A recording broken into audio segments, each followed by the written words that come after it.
Ang kwentong ito ay hango sa totoong buhay. Mula ito sa isa nating kabayan na itago na lang natin sa pangalang Mang Rogelio, taong 1980, Siquijor. Sigaw ng pasyente ang maririnig mula sa tahanan ni Mang Rogelio. Kasalukuyang nakikipaglaban sa mambabarang na ilang buwan nang ginagambala ang dalagita. 13 anyos pa lamang, pero nararanasan na ang kalupitan ng kadiliman. Hindi talaga tayo matatapos kung hindi ka magsasalita. Simple lang naman ang tanong ko. Wika ni Mang Rogelio, sabay diin ng palito na nakatusok sa daliri ng pasyente.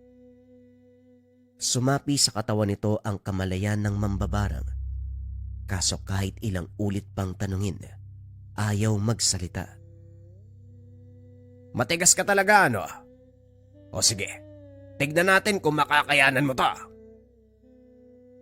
Nilapatan ng palito ang noo pagkatapos ihipa ng orasyon. Magdudulot ito ng matinding pananakit ng ulo, pero ininda lamang ng mambabarang. Dahil ayaw pa rin, muling naglapat ng palito sa daliri at diniinan. Sa puntong ito, ang kaluluwa ang punteriya, pilit hinahatak palabas sa katawan. Oo na. Sasabihin ko na. Mahal ko ang dalagang yan pero ayaw niya sa akin. Hindi pumayag ang mga magulang. Kung hindi man siya magiging sa akin, mas mabuti pang magdusa na lang. Aray ko! Talagang animal ka, no? Dinamay mo pa ang bata sa kabulastugan mo. Matanda ka na, kaya wag ka nang kumarengkeng sa mas bata sa'yo. Nakakaya ka. Sa pagkakataong ito, pinatawad ni Mang Rogelio ang mambabarang. Ibinalik ng doble ang sumpa para maranasan ang sariling kalupitan. Hindi nagtagal, nawalan ng malay ang pasyenteng dalaga kasabay ng pag-alis sa katawan ang sapi.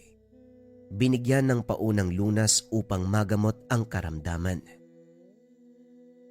Papang, ang husay niyo po talaga. Isang pasyente na naman ang napagaling. Tapos may mambabarang na namatay. Ilang araw po ba ang binigay niyong pagdurusa sa halimaw na yun? Tanong ng 15 anyos na anak, si Luis. Mamayang paglubog ng araw, paglalamayan na ang inutil na yon. Nakakainit ng ulo yung rason. Pinadapuan ng sakit ng dalagita dahil ayaw siyang mahalin pabalik. Sino ba naman papayag sa ganon? Si Raulong yan, oo. Yung boses po niya parang kakilala ko eh.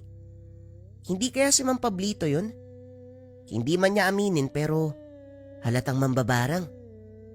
Siya naman talaga yun eh. Walang binanggit na pangalan kanina pero makikilala mo sa timbre ng boses eh. Bukas sa bukas, magtatayo tayo ng silungan sa harapan ng bahay niyan para sa lamay. Nagtunog masama tayo nito, Papang eh. Hindi naman sa iniling natin ang kamatayan para sa iba. Sadyang binigyan lang natin siya ng kalalagyan. Tama nga naman. O siya, iligpit mo na lang mga kalat sa loob. Magpupunta lang ako sa kusina para magluto. Kagaya ng napag-usapan, pagsapit ng hapon bali-balita sa kapitbahay ang pagkamatay ni Mang Pablito. Natagpuan sa sariling tahanan, wala ng buhay. Kasalukuyang nasa morgue ang katawan. Naghahanda naman ang naiwang asawa para sa pag-aasikaso ng magaganap na lamay. Bilang respeto na rin sa dating pagkakaibigan, nakiramay si Mang Rogelio. Wala namang ni isang naghinala sa kanya. Nakikiramay ako, Aling Pasing. Hindi pa naman masyadong matanda si Paring Pablito pero ito na ang inabot. Napaaga ang pagtawag ng Diyos sa kanya. Wika ni Mang Rogelio nang lapitan ang dating asawa nito. Tatawagin ba siya ng Diyos? Duda ko sa sinabi mo. Walang Diyos na tatawag sa taong sumasamba sa demonyo. Ang daming kasalanan ng taong yan eh. Siningil na siya kaya namatay. Napataas ang kilay ni Mang Rogelio sa tugon ng matanda. Hindi inaasahan na maging ito ay may galit sa dating asawa. Kung makapagsalita naman kayo, parang hindi mo minahal noon. Ikaw pa nga nanuyo sa halip na si paring Pablito. Noon yon, nung panahon na wala ko sa tamang pag-iisip, siya ang pinakamalaki kong pagsisisi. Ginayuma yata ako ng animal eh. Kung maaga ko lang nalaman na mambabarang siya, hindi na ako nagpatangay sa masamang hangin. Nasusuka nga ako eh. Nag-aalala pa ako noon. Bakit ba ako naakit sa pesteng yan? Natawa si Mang Rogelio. Pagkatapos ng usapan, nagpaalam na rin dahil may nag-aantay na pasyente sa bahay. Hindi ko po alam kung magpapagamot ba siya o magpapakupkup. Nangingi kasi ng pagkain oh. Inubos na nga, kinulang pa. Wika ni Luis sa ama. Tinignan ni Mang Rogelio ang kusina. Naroon ang isang may edad na lalaki. Umiinom ng tubig habang nakataas sa mesa ang mga paa. Hinahagod pa nito ang malaking tiyan. Halatang busog na busog. Mawalang galang na po, senyorito. Baka pwedeng ibaba ang mga paa. Nasapag ka ho. Ako nga pala si Rogelio. Ano ang sadya mo sa tahanan ko? Pasimple niyang tinignan si Mang Rogelio. Napakunot naman ang noo ng manggagamot dahil hindi naman ito mukhang sakitin. Malusog na malusog. Hindi nga lang naliligo. Tawagin mo ako sa pangalang Padro. Nagtanong-tanong ako eh. Ikaw ang tinuro ng mga tao. Mausay ka raw manggamot? Pakitaan mo nga ako. Napalingon si Mang Rogelio sa anak. Lumapit para magtanong. Sino ba tong kupal na to? Masama ang ugali ah. Saan ba siya galing? Malay ko, basta na lang yung pumasok magpapagamot daw. Mukha namang malusog at masigla. Ano po ba ang sabi? Hinahamon ako. Maganda ka nga ng pamalo dyan. Kung buwang ito, huwag ka magdadalawang isip na itaboy. Binalingan ni Mang Rogelio ang matanda. Naupo sa tapat at nakaramdam. Ipakita mo kung gaano ka kahusay. Kung magugustuhan ko ang pamamaraan mo, alokin kita ng trabaho na hindi mo pagsisisihan. Kung makapagsalita ka, parang ang laki mong tao sa lipunan. Sino ka nga ba? Hindi ako basta-basta tumatanggap ng bisita, lalo na kung masama ang ugali. Pakibaba ang mga pa. Baka hindi kita matansya. Wika ni Mang Rogelio. Dahan-dahang binaba ni Mang Padro ang mga binti. Sa sitsyong pinanggalingan ko, maraming nagkakasakit. Kailangan ko ng taong gagamot sa kanila, yung dalubhasa sa pagtaboy ng sakuna. Kung ikaw na ang hinahanap ko, sumama ka sa akin. Pagalingin mo mga tao. Napabuntong hininga si Mang Rogelio. Mga tao mo, isa ka bang kapitan? Saang lugar ka ba nanggaling?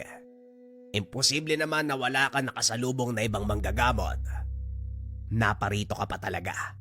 Tapatin mo nga ako, Manong. Ano ba talaga sadya mo? Kakasabi ko lang. Meron bang diferensyang pandinig mo o sadyang hirap kang umunawa? Muling napahugot ng hininga si Mang Rogelio. Naiinis sa asal ng kausap. Paano naman ako makakasiguro na nagsasabi ka ng katotohanan?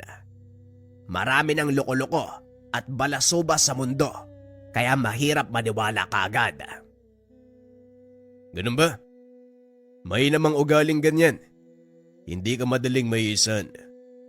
Humahaba na ang usapan. Kung may balak kang tumulong, pumunta ka sa lugar namin. Ihintayin kita sa loob ng 3 araw. Kung hindi ka darating, hahanap ako ng iba. Wika nito. Inayos ang sombrero at saka walang paalam na umalis. Nasundan na lamang ng tingin. Napailing si Mang Rogelio. Maiksi lang ang pag-uusap, pero parang nakahanap ka ng katapat mo, Papang. Ang lakas ng tama nun ah. Hindi ko alam. Sinabi lang ang pangalan niya eh. Hayaan mo na. Baka walang magawa sa buhay. Magsara ka ng pintuan, baka bumalik pa yan. Ang hirap pa naman pakisabahan. Nakakapikon. Lumipas ang gabi. Hindi mapakali si Mang Rogelio. Binabagabag sa sinabi ni Mang Padro. Hindi malinaw ang napag-usapan kaya nag-aalangan. Handa naman siyang tumulong sa anuman. Basta makakaya, pero kung ganito na walang kalinawan, may parte sa kanya na pumipigil. Upang makalimot, ibinuhos ang atensyon sa mga pasyente. Walang pagbabago. Kaso pa rin ang pambabarang ang inaatupag. Sa pagkakataong ito, 3 ang nagsabay. Isang binata na edad 18, ginang na 50 taong gulang, babae nakakatapos ng manganak, 30 taong gulang. Iba-iba ang pag-atake ng sumpa at dumapong sakit. May nagtamo ng malubang pamamaga ng muka, pati na rin ang binti. Merong namimilipit sa pananakit ng tiyan. May nagkaroon ng sugat na walang tigil sa pagdurugo. Parehong delikado ang sitwasyon, pero mas inuna ang bagong panganak dahil maging bata na apektuhan na rin sa kalagayan. Matapos makapwesto, inihanda na ni Mang Rogelio ang 3 palito ng posporo. Sinimulan sa pamamagitan ng maiksing ritual. Pagkatapos ay inimbitahan ang espiritual na kamalayan ng mambabarang upang sumapi sa katawan. Hindi nagtagal, maririnig ang boses ng matandang babae mula sa bibig nito. Sino ang tumawag sa akin? Lapastangan! Hindi mo ginalang ang pagpapahinga ko. Tinawag kita para alokin ang habang buhay na pagpapahinga. Pero sa susunod na kapag nasagot mo ang tanong ko, bakit mo pinadapuan ang karamdaman ng babaeng ito? Ano ang dahilan mo? Tanong ni Mang Rogelio. Sinabayan pa ito ng pagdiin ng palito sa daliri ng pasyente. Dumaing ang matanda. Hindi magkamayaw sa nararamdamang sakit. Gayunpaman, nanatiling tikom ang bibig. Nasa dugo talaga yung mga mambabarang ang pagiging bastos. Kapag tinanong, dapat sumagot. Nakakapagod. Paulit-ulit. Kaya sumagot ka bago ko pa maisipang patayin ka ngayon din. Dinagdagan ni Mang Rogelio ang pasani ng mambabarang. Inihipan ng orasyon ang isa pang palito at saka itinapat sa pulsuhan. Magdudulot ito ng paghihirap sa hininga. Kinargahan ng isa pang palito at bago tuluyang umepekto ang bisa, nagsalita ang mambabarang. Tama na! Magsasabi na ako. Kailangan ko lang gawin dahil napag-utusan ako. Hindi ako may galit sa babae, kundi yung lumapit sa akin. Tatagalin ko na ang sopa. Ibabado ko pa sa lalaki na gutos kung yun ang gusto mo. Magsasalita ka naman pala, pinapatagal pa. Hindi mo kailangang ibalik sa lalaki ang ginawa niya sa babae. Sabihin mo lang sa akin kung ano ang pangalan. Ako na mismo ang magpapataw ng parusa. Pero hindi ibig sabihin tapos na tayo. Kailangan mo pa rin pagbayaran ng kasalanan mo. Sandali. Bakit kailangan pa ng ganyan? Pakikipagtulungan na nga ako eh. Huwag mo na akong parusahan. Pag-usapan natin to. Nung pinagdapuan mo ng karamdaman ng babae, kinausap mo ba siya? Wala sa bokabularyo ko makipagkasundo sa katulad mong animal. Kung ako sa'yo, magtawag ka na ng kung sinong Poncio Pilatong magsasalba sa'yo. Tinapos ni Mang Rogelio ang ritual sa pamamagitan ng pag-ihip ng noo ng pasyente. Inusalan. Muling inihipan. Nawalan ng malay ang babae. Pagkamulat ay bumalik na sa sarili. Inagapan ng karamdaman nito. Pinagpahinga muna sa tabi dahil ang iba naman ang inasikaso. Nagbuntong hiningang tinitigan ni Mang Rogelio ang magkabilang binti ng binata. Namamaga ito at nagsusugat. Kita na ang laman. Walang humpay sa pagtulo ang nana. Inuuod na rin. Ang malala pa, napakatapang ng amoy. Naganda ng 3 palito. Kinarga ng orasyon at inilapat sa pasyente. Nang maramdaman ang pagsapi ng espiritual na kamalayan ng mambabarang, kagad itong tinanong. Mabuti naman at sumagot ka kagad. Maiksing pag-uusap lang naman ito. May ilang katanungan lang. Umayos ka sa pagtugon para madali tayong matapos. Ano ang dahilan mo sa pagbarang sa taong ito? Masyado pang bata, pero pinaranas mo na ng kalupitan. Ariko, sino ka ba? May iniinda pa ako. Pero eto na naman. At masakit na tama niya. Nanlaki mga mata ni Mang Rogelio nang makilala ang boses. Ito ang mambabarang na nakausap kanina lang doon sa unang pasyente. Abay lintik ka, ikaw na naman. Grabe! Nilubos-lubos mo talaga ano? Sa ganda ang kasamaan mo. Ano ang dahilan mo sa pagkakataong ito? Pinayaran ako para barangin ang binatang yan. Maniwala ka man o hindi, pinabayaran lang talaga ako. Hindi sinabi ko nung dahilan. Basta na lamang nagutos. Diniinan ni Mang Rogelio ang palito. Kinargahan ng karagdagang orasyon. Sinukat ang kakayahan ng mambabarang. Sa huli ay bumigay na ito. Pakiusap tama na. Hindi ko na kaya ang parusa mo. Tatanggalin ko na ang sumpa sa batang yan. Sige na! Hindi ko na kakayanin. O sige, pero tandaan mo ang sinabi ko kanina. Magbabayad ka pa rin. Doble na ngayon. 2 pasyente ang biniktima mo. Pagkatapos ito, sinuri kagad ang kalagayan ng matandang pasyente. Naghingalo. Maliban kasi sa pamamaga ng muka, nagkaroon ng komplikasyon ng atay, dulot ng pambabarang. 5 palito ng posporo ang ginamit, inayon sa kalagayan. Sa pagkakataong ito, tulalang napatitig si Mang Rogelio sa pasyente. Sumapi rito ang mambabarang. Abalintik ka! Ikaw na naman. Ilang tao ba ang binarang mo Pangatlo na to, pero ikaw pa rin ang nakakausap kong lintik ka. Ano ba? Ilan ba ang pasyente mo ngayon? Baka ako lang din ang bumarang sa mga yan. Isang parusa na lang. Hirap nang magsalita ang matanda.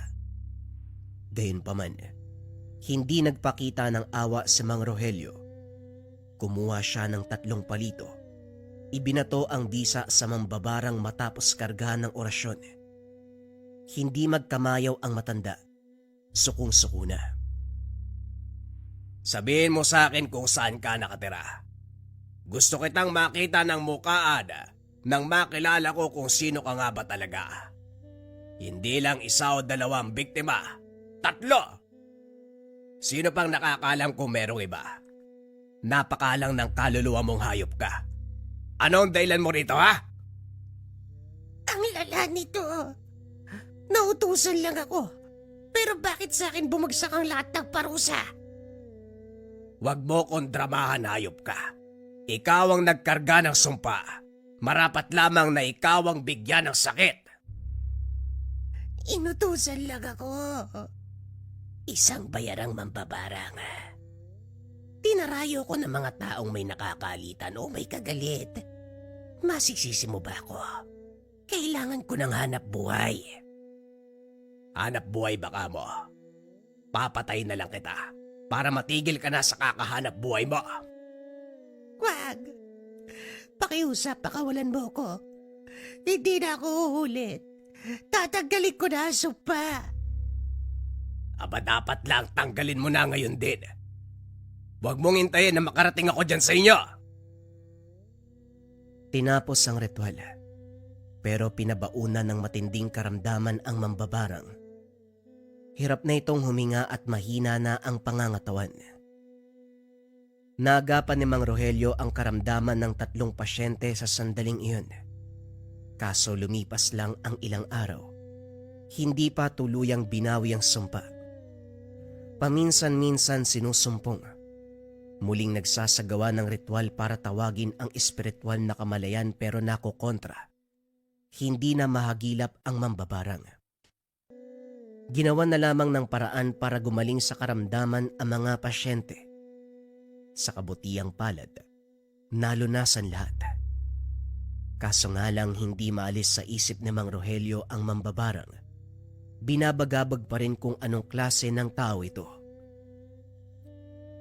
Kung makapambarang akala mo kung sinong malakas. Sabay nabibigyan ng karamdaman ng mga tao. Kung didinggin ng langit ang dasal ko, sana magkita kami para masapa ko yung mukha niyan. Tatay, o nga no, paano pag nakita mo siya? Isipin mo ang boses masyadong pamilyar. Naalala mo yung matanda na biglang dumating tapos sinamon ka? Sinasabi mo bang si Mang Pedro? Paano naman naging siya? Boses babae yung mambabarang. Tapos yung sa kanya, masyadong brusko at malalim. Papang, pareho po ang timbre ng boses nila. Tungkol saan nga ba'y napag-usapan nyo nung gabi? Malay natin, konektado yan sa nangyayari sa mga pasyente mo. Sa sinabi ni Luis, napaisip ang matanda. Binalikan ng pag-uusap sa pagitan nila ni Mang Pedro. Hinambing ang timbre ng 2 boses. Sumang-ayon sa anak dahil magkaparehong magkapareho. Pero lalaki naman si Mang Pedro. Kung ganun nga, posibleng kapatid o kaanak niya mambabarag. Sandali, meron siyang binigay na lugar, hindi ba? Eh di puntahan po natin. Alam mo naman pala kung saan nakatira yung matanda eh. Ano gagawin natin doon, lulusob? Ganon. Hindi po. Pumayag ka sa gusto ni Mang Pedro.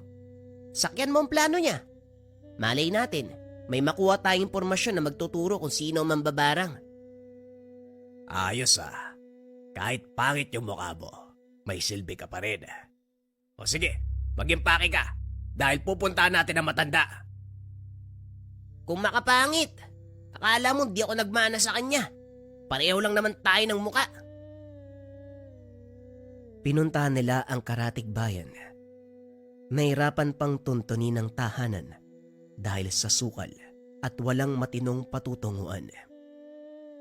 Pabalik-balik ng daanan kung saan-saang direksyon kasi itinuro ng mga tambay kaya naliligaw. Gayunpaman, nahanap pa rin sa bandang huli. Lagpas 3 araw kaya hindi na kita kailangan. Nakahanap na ako ng taong gumamot sa aking mga tao. Kakarating niyo lang, pero pwede na kayong umalis. Pasensya na kung hindi ako umabot, pero hindi mo kami pwedeng palisin. May mga katanungan ako tungkol sa importanteng bagay. Sa pakiwari ko kasi, kilala mo ang mambabarang na walang habas sa pambibiktima sa mga pasyente ko. Kagad kinalabit ni Luis ang ama. Pang, hindi naman ganito yung napag-usapan natin. Masyado kang atat.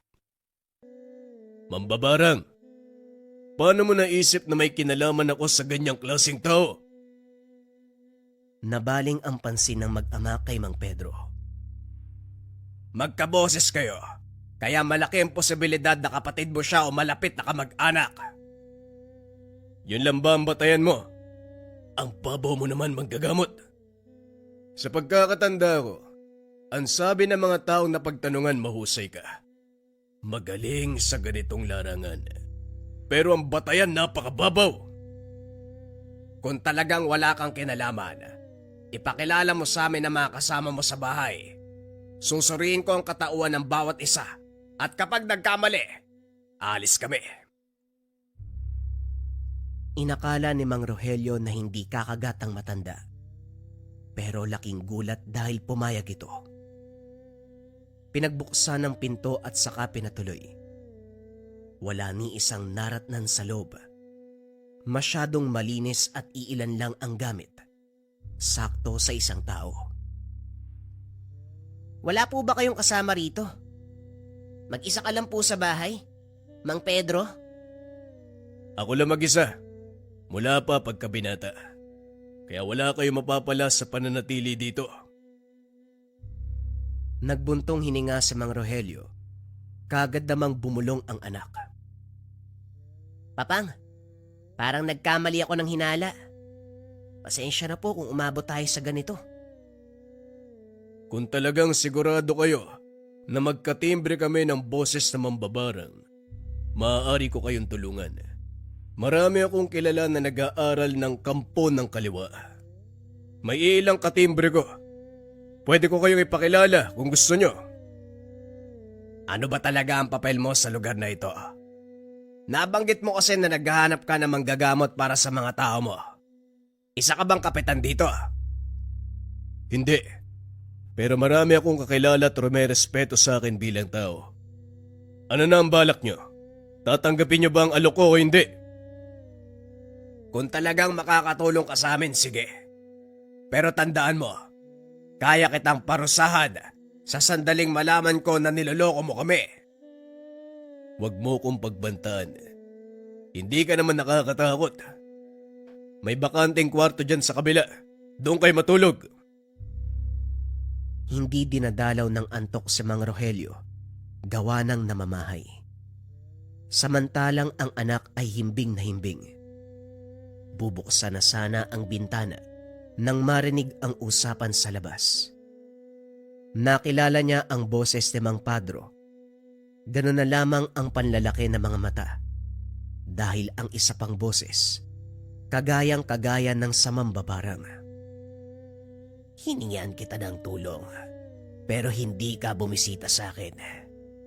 Tignan mo ang kalagayan ko ngayon, Pedro.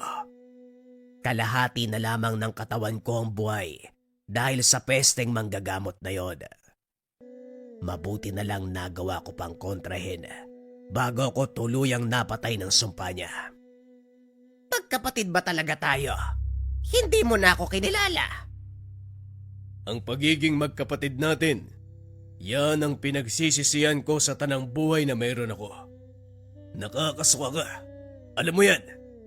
Ang pagiging mambabarang mo ang pinakakinakagalit ko. Pilit kong iniwasan na masundan ang yapak ng mga magulang natin pero ito ka. Niyayakap mo ang kasamaan. Para alam mo, may pinatuloy ako manggagamot. Ikaw ang hinahanap niya. Kumanta ka dahil nalalapit na ang kamatayan mo. Hayop ka. Wala kang puso. Wala kang awa sa kapatid mo. Isusumpa kita. Isusumpa kita. Dali-daling lumabas si Mang Rogelio upang hulihin ang mambabarang. Kaso si Mang Pedro na lamang ang naabutan. Tama nga ako. Kapatid mo ang mambabarang. Alam mong siya ang pakay ko, pero bakit mo pinatakas? Wala sa usapan na kasama ako sa paghuli. Tutulong lang ako. Magbibigay ng paraan para makilala mo mambabarang. Ginawa ko na. Pinatawag ko si Pamela para sa'yo. Pero nasa iyo kung hahabulin mo ngayon o mag-iintay ka ng umaga. Bakit? Anong meron sa umaga? Kinuha ko ang palito mo. Lihim na isinilid sa bulsa ni Pamela. May kargang orasyon yon, hindi ba? At kung tama ako ng pagkakatanda sa gamit na ito, mas epektibo ang bisa sa oras na sisikat ang araw. Tama ka, pero ibang pamamaraan yan. Ang kinarga kong orasyon sa mga palito ay kamatayan. Swerte kung aabutan pa ng umaga ang kapatid mo. Huwag mo nang hilingin dahil baka matatagalan pa ang sadya mo sa lugar na ito. Ginising ni Mang Rogelio ang anak. Pagkatapos ay dali-daling pinuntahan ang tahanan ng mambabarang. Nakatirik ang maliit na kubo sa kasulok-sulukang bahagi ng kagubatan. Wala pang matinong daan at kung hindi makikiramdam sa paligid, madadali ng asong ligaw. Narating nila ang tahanan Sa bakuran pa lamang malakas na ang presensya ng mambabarang. Nakataas ang depensa nito. Nagpainit sa dalang palito ni Mang Rogelio. Kita mo nga naman, nakahanda na ang matandang to. Luis, diyan ka lang. Huwag lumagpas sa baging ito dahil may sumpa ng barang. Maging si Mang Rogelio ay maingat sa paghakbang. Hindi rin basta-basta nilanghap ang hangin dahil nagkalat ang sumpa ng barang. Hindi nagtagal. Lumabas ang matandang babae. May dalang mga gamit. Gulat nang makita sila. Kumusta ka naman? Ilang beses na tayo nag-usap. Siguro naman nakikilala mo ko. Hindi nakapagsalita ang mambabarang. Panay ang paglunok. Natatakot. Sa kabila nito sinubukang kalabanin ang manggagamot. Binato ng orasyon si Mang Rogelio, kaso nga lang madaling nakontra. Sunod-sunod ang atake ng mambabarang, pero lahat ng iyon ay walang tumama. Hindi ganong kalakas dahil baldado na rin ito. Paralisado ka na nga. Ang lakas pa rin ng loob mo. Baka gusto mong buong katawan ng manigas para magbuka kang tuod. Kaya kong gawin yan ora mismo. Tinigilan ko na ang mga biktima. Hindi na ako umulit. Kaya ano pa ba gusto mo? Hindi mo tuluyang tinanggal ang sumpa. Nag-iwan ka ng kaunti na tama lang para mapatay sila. Mabuti na lang napansin ko kagad. Kaya sa paglipas ng ilang gamutan, nalunasan ang mga pasyente. Pero hindi ako makakapayag na malayang nakakagalaw sa mundong ito ang mambabarang. Sinabi ko na noon pa, magbabayad ka. Ginawa mo na akong baldado. Hindi ko na magagamit ang kakayahan ko. Ano pa ang parusang gusto mo? Yung magdusa ka hanggang sa mamatay. Naglabas ng 7 palito si Mang Rogelio. Sa pagkakataong ito nanlumo ang mambabarang. Sinubukang ipunin ang natitirang lakas, pero hindi na kaya pang paganahin ang kakayahan. Bumaluktot na lamang ito sa sulok. Tinanggap ang huling hantungan. Sabay na inihipa ng orasyon ni Mang Rogelio ang 7 palito. Pagkatapos ay inihip sa direksyon ng mambabarang. Humiyaw ito. Namilipit sa sakit. Kalauna nagsimulang magsuka ng dugo. Isa-isang napinsala ang mga lamang loob. Hindi nagtagal. Pumutok ang ugat sa ulo. Humandusay na lamang at saka nalagutan ng hininga. Pagbaling ng manggagamot, nagip si Mang Pedro na nakatayo sa hindi kalayuan. Lumapit ito. Tinignan sa huling pagkakataon ang kapatid. Sunugin niyo ang katawan. Pagkatapos iwan niyo kahit saan. Wika nito sabay abot ng posporo. Talaga bang tanggap mo na ang kamatayan ng matanda? Akala ko ba magkapatid kayo? Kahit gaano kasama ang kapatid, hindi may pagkakaila na magkakaroon pa rin ng awa. Pero ikaw, dapat bang kawa ng taong naging dahilan para magkasakit ang marami? Hindi lang nga nagkakasakit eh. May namamatay pa. Wala siyang pinipili. Kahit kadugo bibiktimahin. Ipinanganak kaming magkapatid. Pero kailanman hindi ko siya kikilalanin. Napabuntong hininga si Mang Rogelio. Naintindihan ang himutok ng matanda.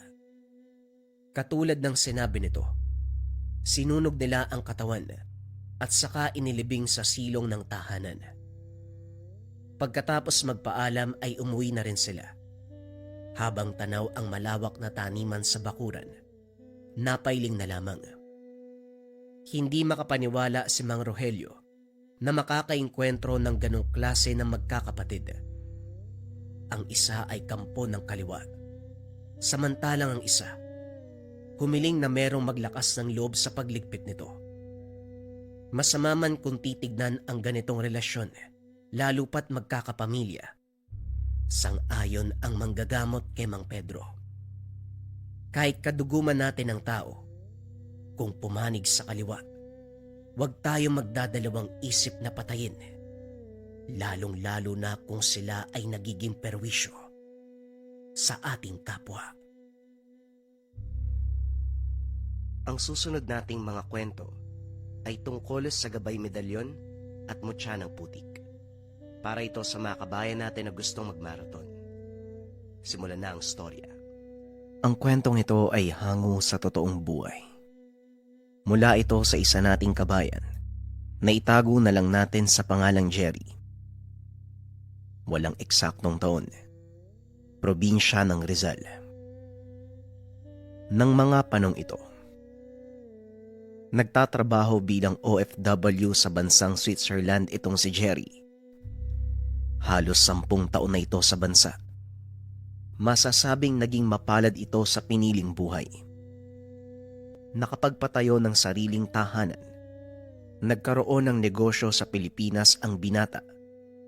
Sa edad na 35, naging matagumpay ito. Hindi biro ang pinagdaan ng hirap, lalo pa nung unang dating sa bansa. Lahat ng panlalait at diskriminasyon ay naranasan niya. Ngunit hindi ito naging hadlang para magtagumpay. Maliban sa trabaho bilang tagapakain ng baka, naghanap din ng ibang pagkakakitaan ang binata, kagaya ng pamimitas ng prutas, at kung ano pang pwedeng makapagpadagdag sa kanya ng pinapadala sa pamilya. Isa pang nakatulong sa kanya, ang kakaibang medalyong ibinigay ng isang matandang netibo ng lugar. Hugis bilog ito. May nakaukit na simbolo na ayon sa matandang nagbigay, ang ibig sabihin, gabay sa paglalakbay. Simula nang mapasa kamay ito ni Jerry, ni minsan hindi ito nawalan ng pagkakakitaan. Naging mas maayos ang pakikitungo sa kanya ng ibang kasama sa trabaho. Ngunit hindi lang magagandang bagay ang nangyari sa binata. Dumating din sa punto na halos mawalan sila ng makakain dahil sa pandemya. Paring Jerry, paano na yan ngayon? Wala tayong trabaho. Bawal ding lumabas. Paano tayo kakain ito? Pare, huwag kang mag-alala. Dahil sa syudad lang naman bawal pumunta eh. Wala namang sinabi yung gobyerno na bawal pumasok sa gubat. Tignan mo, napakaraming paraan para makakain. Bakit ka nag-aalala? Ang mabuti pa, kunin mo yung basket dun sa likod at mamimitas tayo ng prutas. Maunguha din tayo ng kabuti. Hanga ang mga kasama nito sa kakaibang pamamaraan ng binata. Ni minsan hindi nila ito nakita ang nag-alala. Pare, hindi ka ba natatakot na baka wala na tayong mapadala sa pamilya natin? Habang namimitas ng prutas. Medyo nag-aalala din. Pero malaki kasi yung tiwala ko sa Diyos eh. Alam kong hindi niya tayo papabayaan. Matapos makuha ang mga kailangang pagkain, kagad nang umuwi ang dalawa. Pagdating sa kanilang tinutuluyan, pinagsaluhan ng mga kasama ang kanilang dalang pagkain. Masaya si Jerry sa tuwing makikitang nakangiti ang mga kasama. Alam nito sa sarili na kahit papano nakapagbibigay siya ng pag-asa sa mga ito. Ngunit isang pangyayari ang naganap. Nakamuntikang maging sanhi ng kamatayan ng binata. Ito ay nang minsan silang mamingwit kasama ang ilang kaibigan. Naganap ng magandang pwesto ang mga ito. At dahil malakas ang agos sa ilog, pinili nilang umakyat sa bandang itaas. Nang marating nila ang bahagi kung saan medyo mabagal ang agos, nagsimulang mamingwit ang pangkat. Naghanap si Jerry ng magandang pwesto. Nakita nito ang patay na punong nakadantay sa ilog. Ito ang piniling pwesto ng binata. Sa kasamaang palad, hindi nito na malayang marupok ang sangang kinakatayuan, kaya dire-diretso itong bumagsak sa tubig. Hindi alam ng mga kasama ang nangyari sa kanya dahil napakalayo ng mga ito. Ayaw din niyang gumawa ng ingay dahil baka marinig sila ng mga ranger na nag-iikot sa paligid. Sa hindi inaasahang pagkakataon, tinangay ng agos ang binata pababa sa kabundukan. Tumama pa sa bato ang ulo nito, dahilan para mawalan ng malay. Nang makabalik sa ulirat ang binata, nakasampa na ito sa pangpang. Gumapang si Jerry paakyat. Pilit inaalala kung ano ang nangyari. Inikot nito ang tingin. Napagtantong hindi siya pamilyar sa lugar. Magdidilim na ng mga oras na yun. Kaya nagsimula ng mag-alala ang binata sa kanyang mga kasama. Hindi nito alintana ang maligaw sa gubat. Dahil kahit papano, may alam ito kung paanong makakaligtas sa ganong kalagayan. Naupo si Jerry sa lupa. Nagsimulang gumawa ng siga. Ilang sandali pa ay tuluyan ng lumubog ang araw. Dito na nagsimulang makarinig ng kung ano-anong ingay ang binata. Alulong ng mga lobo at kung ano pang nakakatakot na ingay sa gubat. Hanggang sa makarinig siya ng yabag sa paligid. Dumampot siya ng malaking patpat upang gamitin sa pagtanggol sa sarili. Ngunit sa kalagitnaan ng pag-aabang, nakarinig ng boses ang binata. Ibaba mo yung patpat mo. Walang gagalaw sa'yo dito sa gubat. Magtiwala ka at mag-ipon ng lakas para sa pag-uwi mo kinabukasan. Nagulat ang binata at muling inikot ang tingin sa paligid. Hinahanap nito ang nagsasalita. Ngunit walang tao sa lugar. At isa pa, alam ng binatang nasa dayuhang bansa siya. Kaya labis ang pagtataka nito kung kanino ang boses na yun. Muling naupo ang binata. Kalaunan ay nakatulog ito. Kinabukasan nagising sa ingay ng mga ibon. Kagad na itong tumayo at nagsimulang hanapin ang daan. Medyo nakalayo na ito sa kanyang pinagmulan nang muli na namang marinig ang boses. Diretso lang. Huwag kang liliko. Pagdating mo sa bukana ng gubat, makikita mo na ang daan. Pagkatapos nun, tahakin mo pakaliwa. Malayo din ang nilakad ni Jerry bago nito narating ang sementadong daan. Kagad nitong tinahak ang daan sa kanyang kaliwa. Kagaya ng sinabi ng boses, narating ng binata ang bukana ng pamayanan na kanilang tinitirhan. Laking tuwa ng mga kasama nito nang makita siyang buhay. Hindi inaasahan na makakaligtas sa malakas na agos ng ilog ang binata. Pare, buti naman nakaligtas ka. Akala namin hindi ka na makakabalik ng buhay. Magre-report na sana kami sa otoridad eh. Ako nga din pare. Akala ko katapos ang una. Pero salamat na lang may gumabay sa akin. Swerte talaga tong medalyon na binigay sa akin ng netibo. Yung nakatira dun sa gawing dulo. Ano nga uli yung pangalan nun? Si Tatang Edward, yung matandang weirdo. Nagpapaniwala ka dun? Ang dami nagsasabi na wala na daw yun sa katinoan eh. Dahil sa sobrang gutom. Kaya ako sa'yo pare, huwag ka masyadong lalapit dun. Kinabukasan, dahil wala pa rin silang trabaho, pinili ng binatang puntahan ang tahanan ni Edward. Ilang bahay lang naman ang pagitan nito sa kanila. Kaya mabilis lang din siyang nakarating. Nagdala ng nilutong ulam ang binata.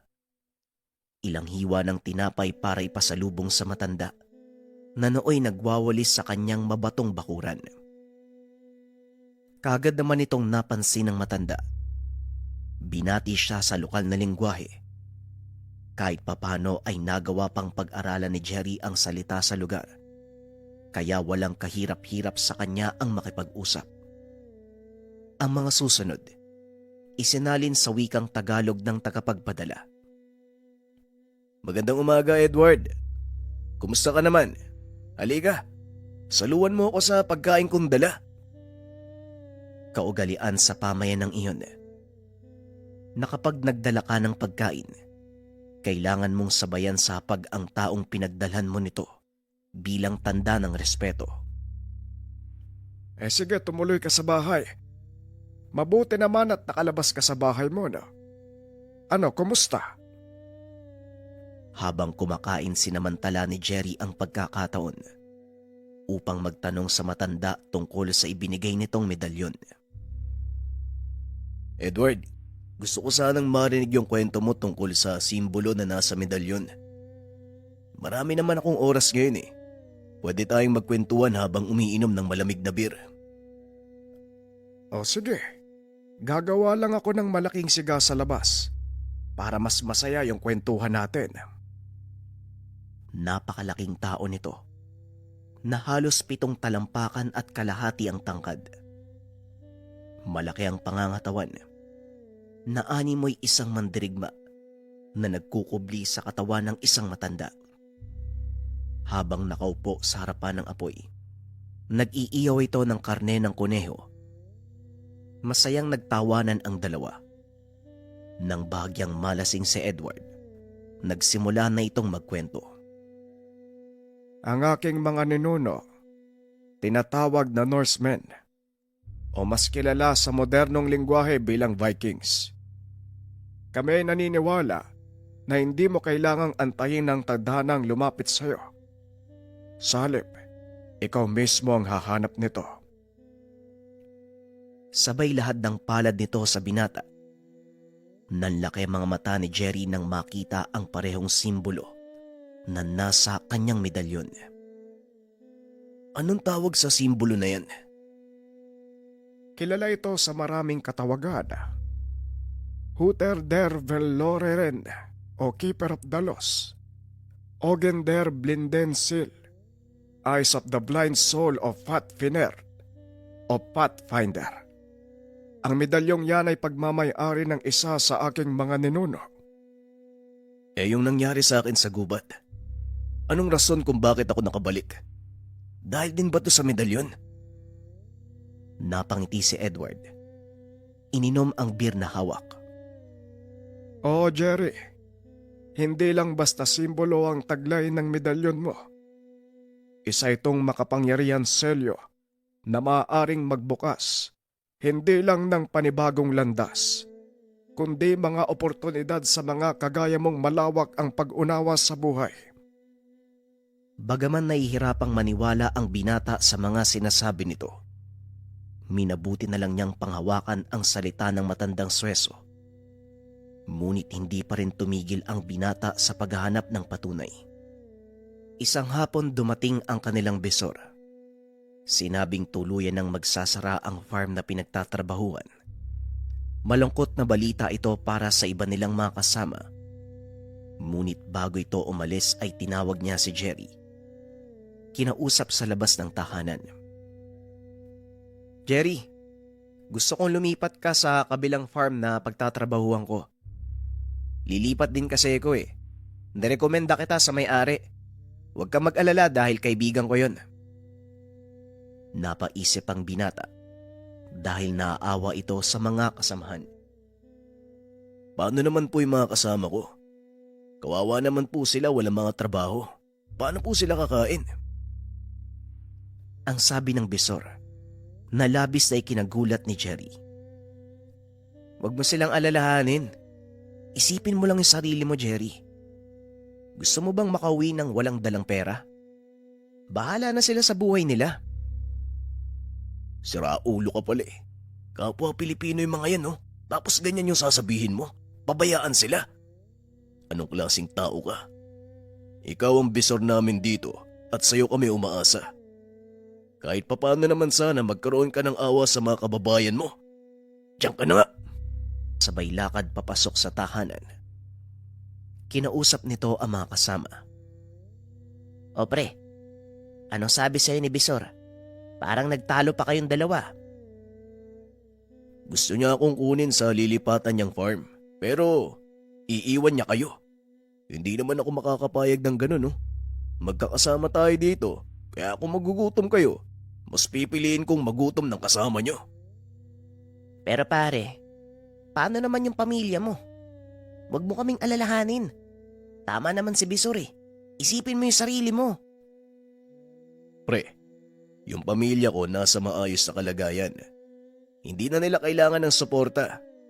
Sarili ko na lang yung inaalala ko dito eh. At kayo bilang kasama ko. Kaya naman kung papayag kayo, sabay-sabay tayong uwi ng Pinas pagkatapos itong pandemya. Akong bahala sa inyo. Sa ngayon tiis muna. Sana lang gabayan tayo ng Diyos na makahanap ng matinong trabaho. Malakas ang pananalig nito sa Diyos. Alam niyang hindi siya papabayaan. Kaya naman hindi niya tinanggihan ang alok ng Bisor. Pinili nitong magtiis kasama ang mga kapwa Pilipino. Ilang buwan ang lumipas. Wala pa ring pagbabago. Hindi pa ibinababa ng pamahalaan ang alerto ng pandemya sa lugar. Ngunit isang hapon, habang nagsisibak ng kahoy na gagamiting pampainit sa kanilang tahanan, may magarang sasakyang dumating. Meron ding isang swesong nakasuot ng magarang damit. Ang mga usapan ay isinalin sa wikang Tagalog. Magandang umaga. Dito ba nakatira si Jerry? Ako po yung hinahanap nyo. Ano pong may tutulong ko? Ang totoo, ako ang may maitutulong sa'yo. Yan ay kung tatanggapin mo ang alok kong trabaho. Napakunot ang noo ng binata. Sa isip nito, baka ito na ang matagal na hinihintay. Ano po bang trabaho yung inaalok nyo? Ako ang nakabili ng farm na pinagtatrabahuhan mo. Nakita kong isa ka sa may pinakamagandang record. Nangangailangan ako ng mapagkakatiwalaang Bisor. Pwede ka ba?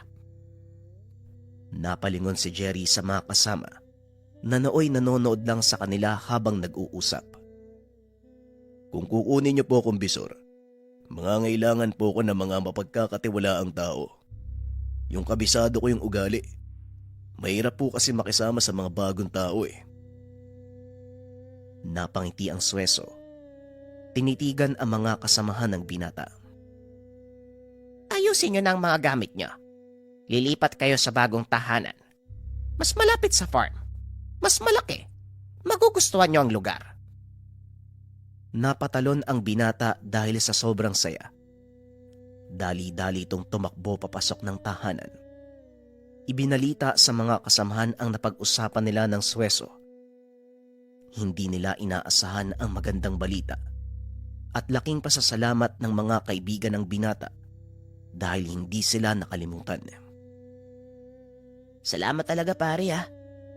Sa totoo lang, naniniwala na ako dyan sa medalyon mo. Talagang swerte yung dala sa'yo niyan eh. Napangiti ang binata at tumugon. Wala yan sa medalyon o kahit ano pa man pare. Nasa pananalig mo yan eh. O ano pang hinahantay nyo? Mamaya dadating na yung sundo natin. Kagad nang lumakad sina RG upang ayusin ang mga gamit. Dinala sila sa bagong pinagtatrabahuan. Laking gulat ni Jerry dahil puro makabagong teknolohiya ang laman ng farm. Maging ang pagpapakain sa mga baka, isang pindot lang ng buton. Ngunit hindi naman nahirapan ang binata.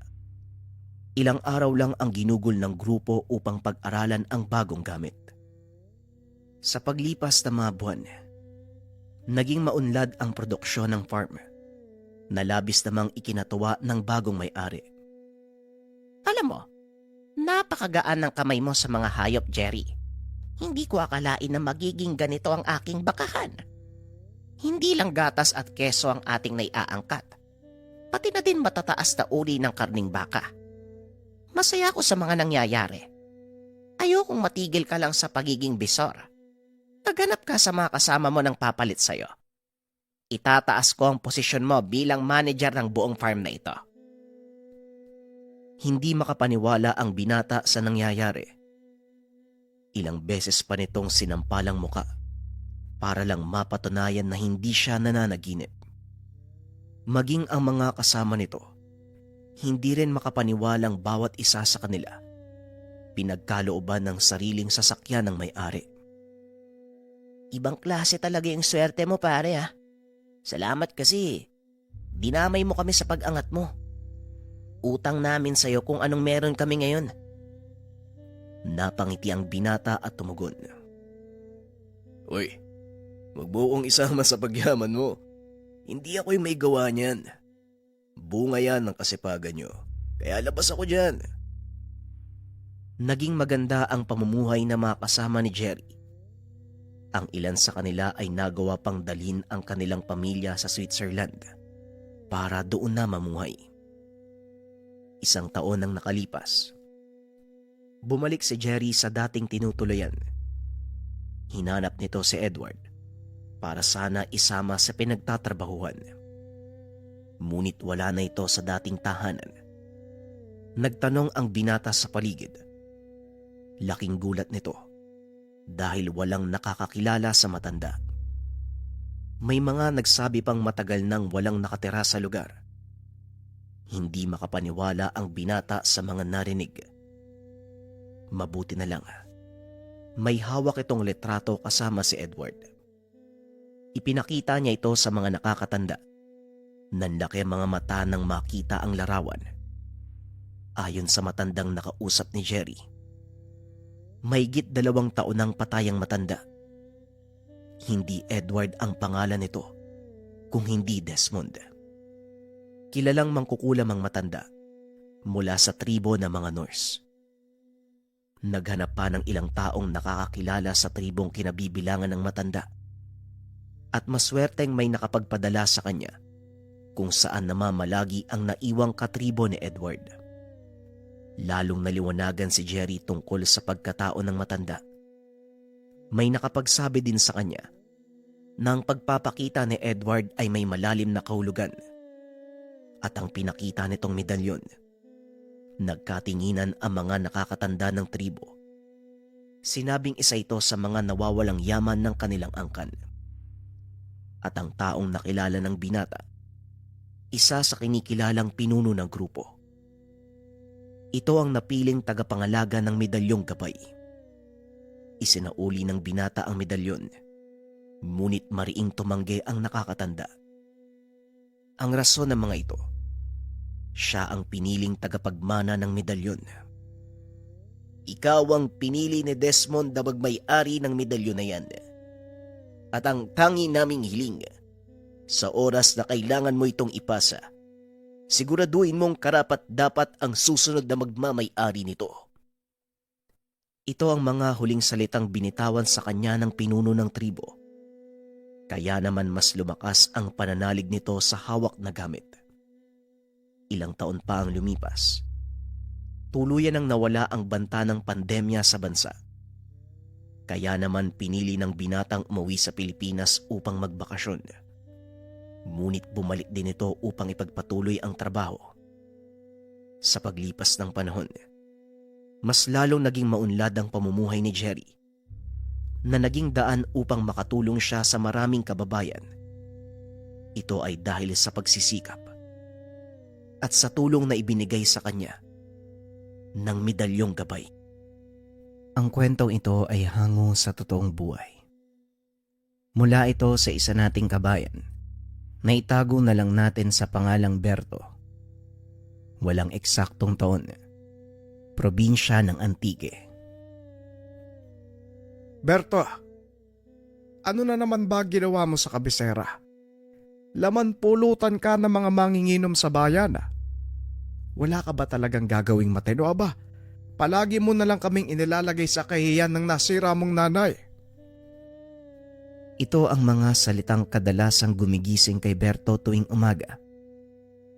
Palagi itong nabubungangaan ng kanyang ama dahil na din sa katigasan ng ulo. Simula nang yumao ang ina, tila nawala na ito sa tamang landas. Palaging nasasangkot sa gulo, laman ng kulungan. Kung hindi dahil sa ninong nitong hepe ng pulis, hindi makakalabas ang binata. Yan ka na naman, tay. Ang aga-aga ang ingay mo eh. Paanong hindi mag-iingay, Aber? Kung hindi pa sa akin sinabi ng ninong Arturo mo na nakulong ka na naman, hindi ko pa malalaman. Tay, Tinanong mo ba si Ninong kung bakit ako nakulong? At bakit niya ako pinalabas? Hindi, di ba? Sabay bangon sa higaan. Ano bang nangyayari sa iyong bata ka? Bakit ka ba nagkaganyan? Hindi po ako magkakaganito kung hindi namatay si nanay. Kagaya ng ipinangako ko bago siya ilibing, hindi ako titigil hanggat hindi ako nakakaganti. At upang lubos na maunawaan ang kwento, aatras tayo ng 5 taon. Nang mga panong ito, kasalukuyang hepe ng kapulisan ang ama ni Berto na si Mang Kitong. Masayang namamasyalang mag-anak nang biglang harangin ng mga hindi kilalang kalalakihan ang kanilang sinasakyan. Pinagbabaril ng mga ito si Mang Berto. Napuruhan ang kanyang ina na naging sanhi ng pagkamatay nito. Kitang-kita ni Berto kung paanong tinapos ng mga mananambang sa kanila ang kanyang ina. Nagawa pa nitong bunutin ang baril ng kanyang ama na noon ay walang malay. Binaril nito ang isa sa mga kalalakian. Tinamaan sa kanang pisngi na nag-iwan ng malaking pilat. Ito ang naging palatandaan ng binata. Simula ng araw na yon, hindi tumigil si Berto sa paghahanap sa mga taong pumatay sa kanyang ina. Napuno ng galit at paghihigante ang kanyang puso hanggang sa tuluyan na itong mapariwara. Ngunit sa kabila ng pagiging sanggano nito, hindi naman maikakaila ang likas na kabutihang loob ng binata. Kadalasan nasasangkot ito sa gulo dahil lang sa pagtulong sa ibang tao. Balik tayo sa kasalukuyan.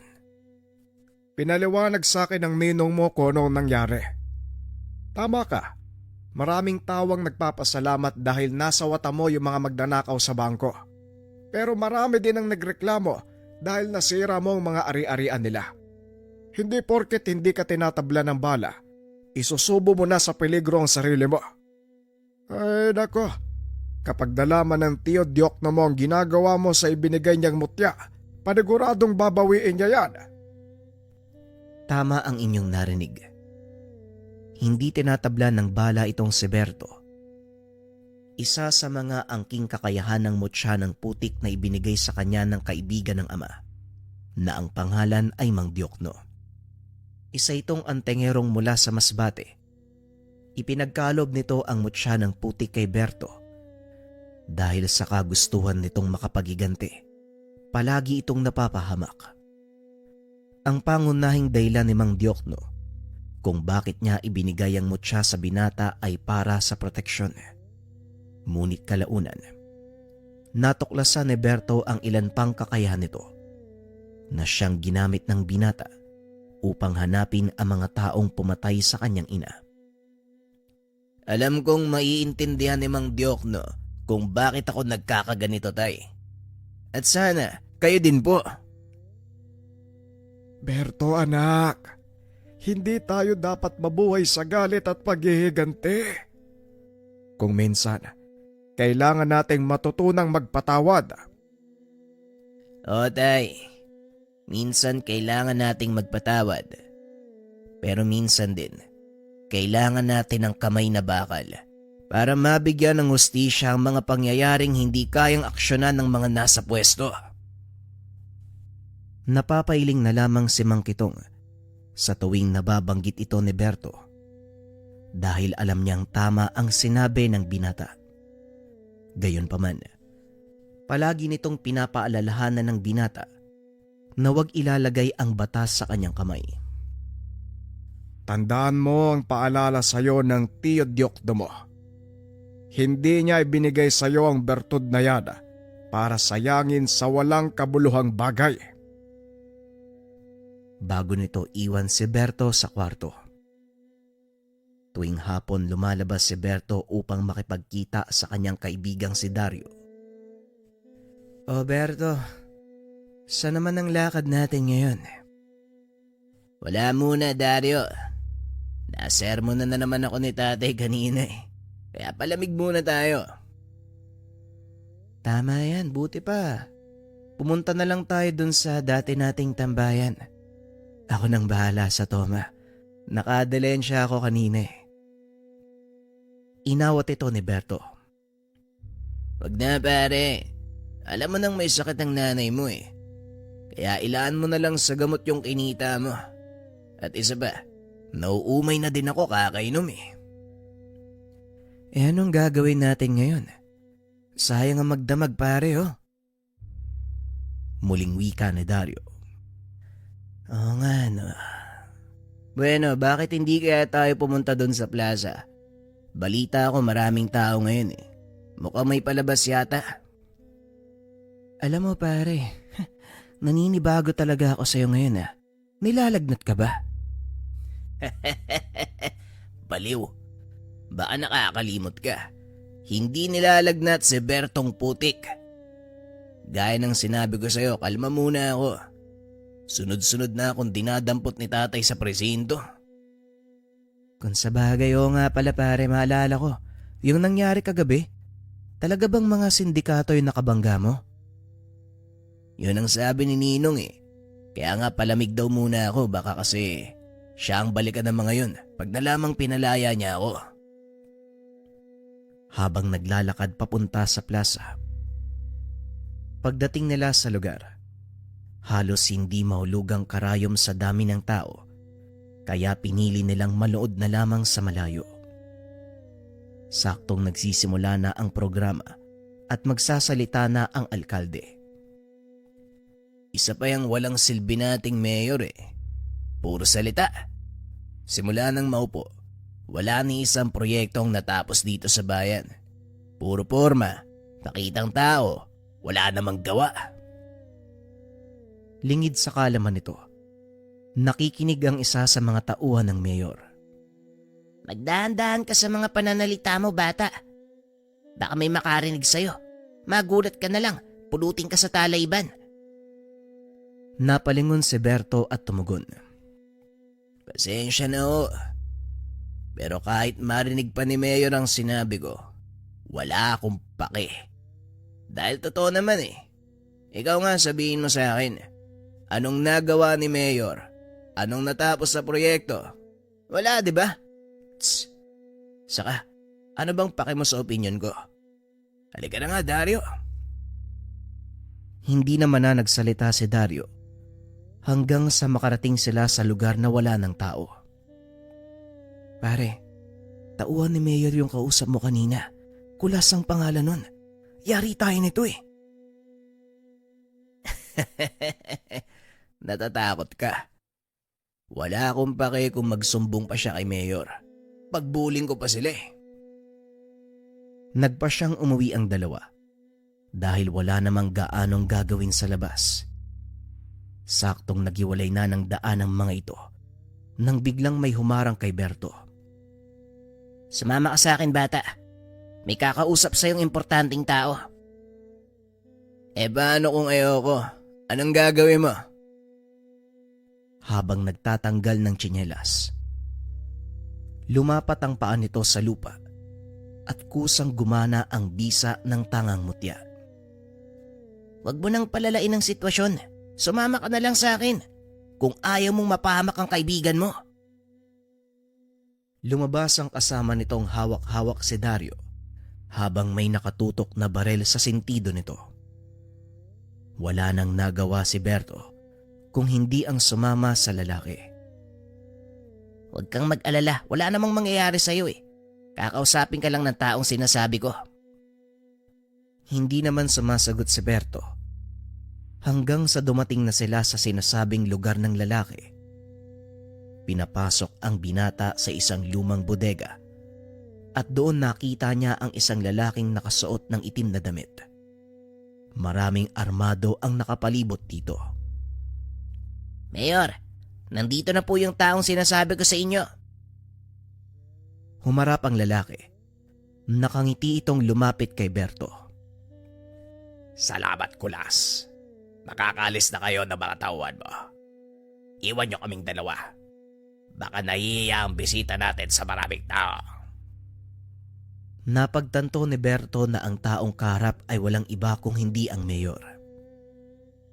Anong kailangan mo sa akin? Wala ka mapapala, mahirap lang ako. Ako, walang kailangan. Pero ikaw ang may kailangan sa akin. Hindi ba anak ka ng dating hepe ng bayan? Napatay ang nanay mo sa pananambang. At alam kong hinahanap mo ang mga taong pumatay sa kanya.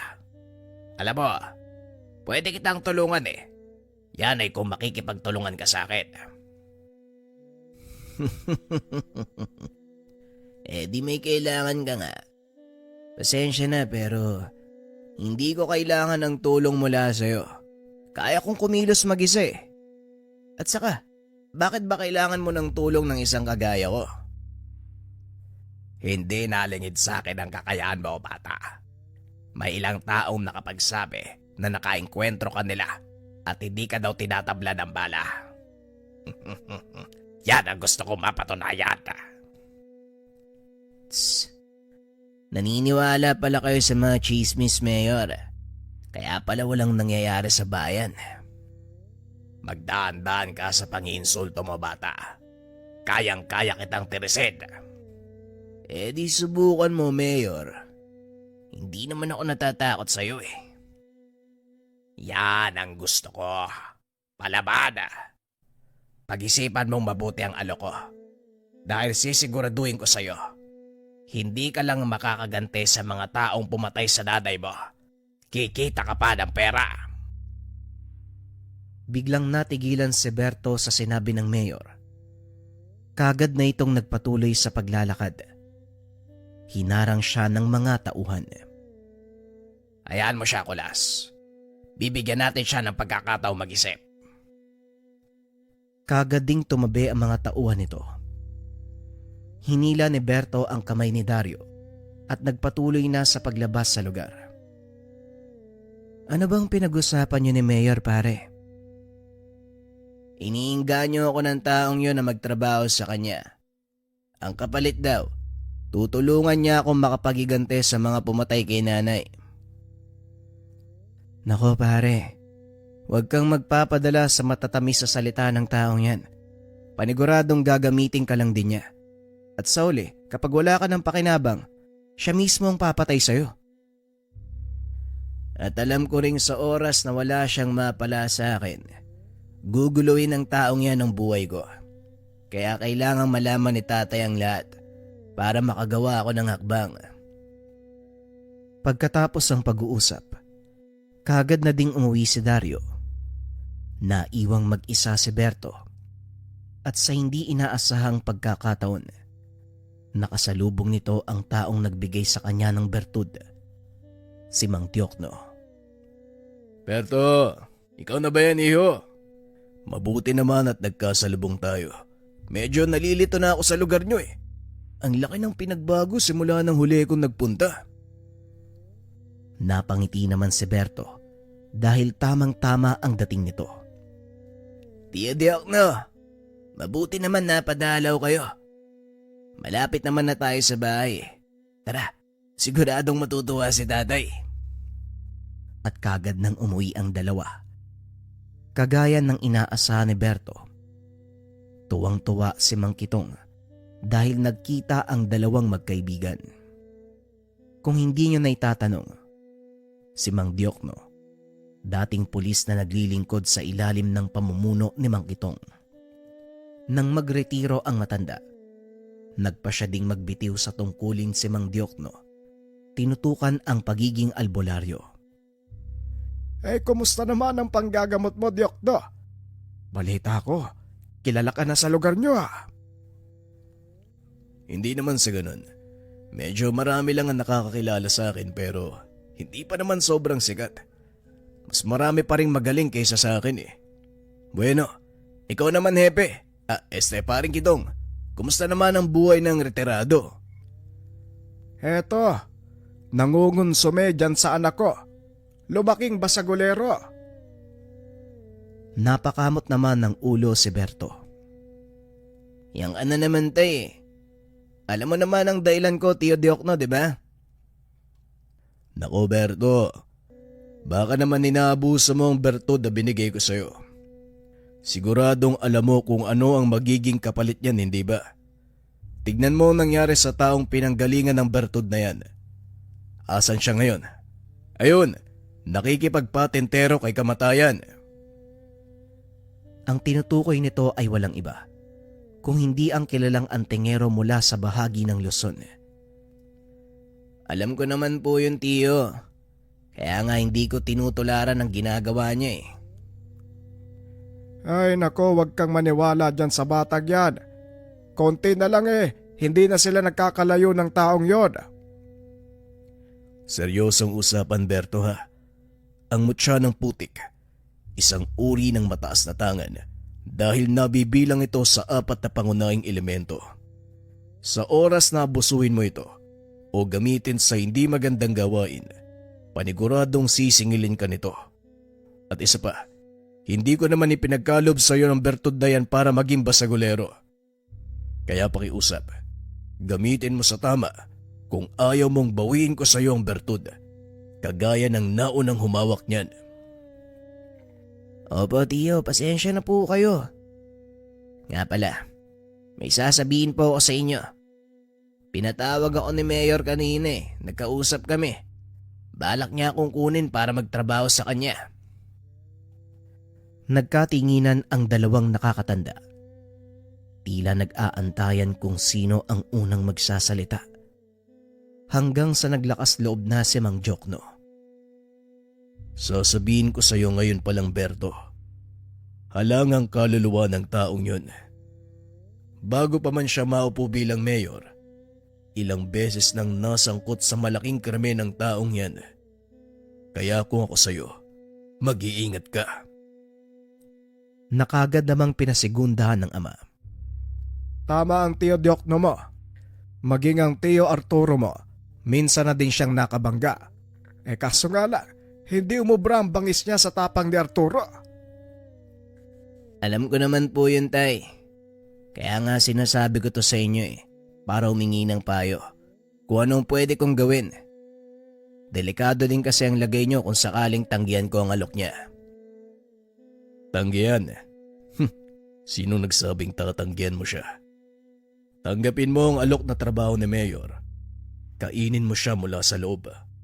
Yan lang ang tanging paraan para matalo siya. Nagulat si Berto sa sinabi nito.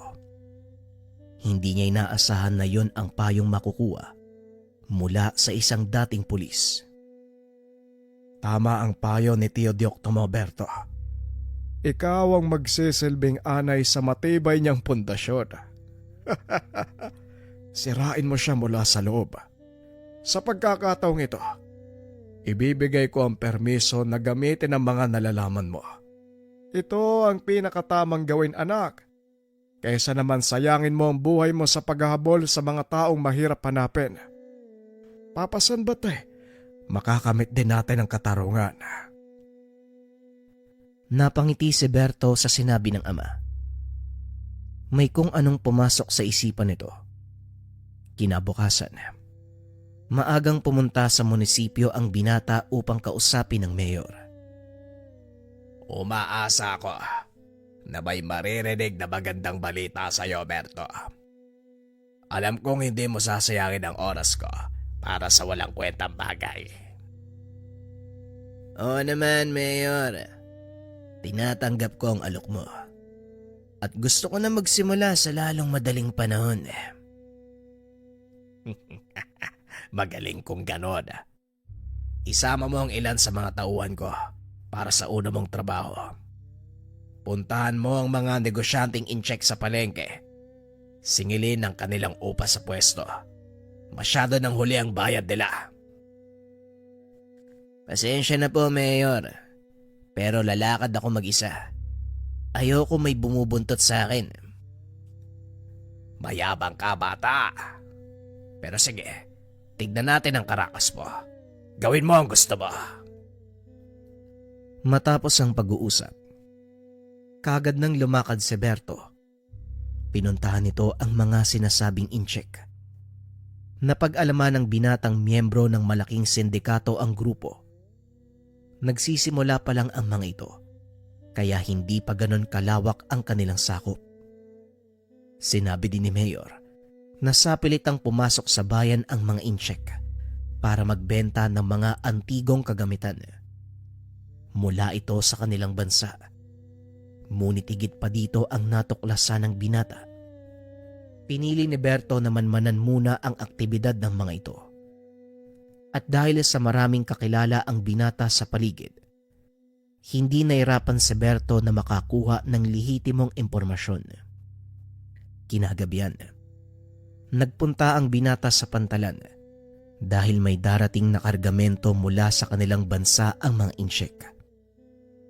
Saktong pagdating ng binata, naroon na ang mga dayuhan.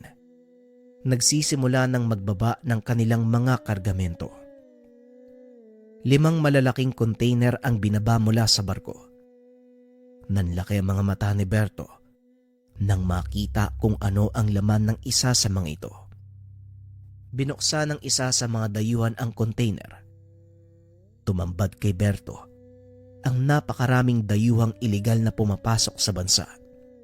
Bukod pa dito, may mga malalaking kahon na gawa sa kahoy na inilabas mula sa mga sisidlan. At ang mas lalong ikinagulat ni Berto dahil ipinagbabawal na gamot ang laman ng mga ito. Tinignan ng binata kung ilan ang mga taong naroon. Napagtanto ng binata na kaya niyang sawatahin ng mga kalaban. Kulang-kulang sa 10 ang kanilang bilang. Gamit ang isang pambihirang kakayahan ng bertud ng putik. Naglakad ang binata papalapit sa mga dayuhan. Ni isa sa kanila ay walang nakapansin. Isa sa mga katangian ng mutya ng putik ay ang napakalakas sa sabulag na kahit sa malapitan, hindi ka mahalata ng mga tao sa paligid. Isa-isang inatake ni Berto ang mga kaaway at pinagbabali ang mga leeg. Unti-unting nabawasan ang bilang ng grupo hanggang sa nangalahati na ang mga ito. Ngunit nang aatake ni Berto ang isa sa kanila, aksidente nitong natabig ang isa sa mga kahon. Dahilan para mapansin ng iba ang bumagsak na kasamahan. Dali-daling kumilos ang mga ito. Hinanap kung sino ang may gawa. Ngunit bigo silang makita ang kinaroroonan ni Berto. At dahil nabulahaw ang kanilang operasyon, nagpa siyang magpulasan ang mga ito. Dali-daling sumakay sa kani-kanilang sasakyan ng mga ito. Bago pa man makalabas ang Pantalan, nagawa na silang harangin ng binata. Huminto ang mga dayuhan dahil nakatayo sa harap ng kanilang sasakyan ng binata. Isa-isang nagbabaan ang mga ito. Pinaulanan ng bala ang binata, ngunit sinuong lang ito ni Berto ng walang kahirap-hirap. Gamit ang dalang tubo, pinagpapalo nito ang mga incheck hanggang sa tuluyang mapatulog. Matapos ay tinalian ang kamay at paa. Iniwan ng binata ang mga itong nakagapo sa isang sulok habang ang mga dayuhang iligal na pumasok sa bansa muling kinulong ng binata sa container. Matapos ay pinuntahan nito ang ninong upang ipagbigay alam ang ginawa. Nanlaki ang mga mata ng hepe dahil hindi nito lubos maisip na gagawin ito ni Berto. Nang masigurado ng binata na hawak na ng kapulisan ang dayuhan, kagad itong pumunta sa tahanan ng mayor. Yan ang gusto ko sa iyo, Berto. Iba ka kung kumilos. Nagagawa mo ang gawain ng 5 tao ng mag-isa. Gaya ng sinabi ko sa iyo, Mayor, kaya kong kumilos nang hindi umaasa sa iba. Anong susunod kong gagawin?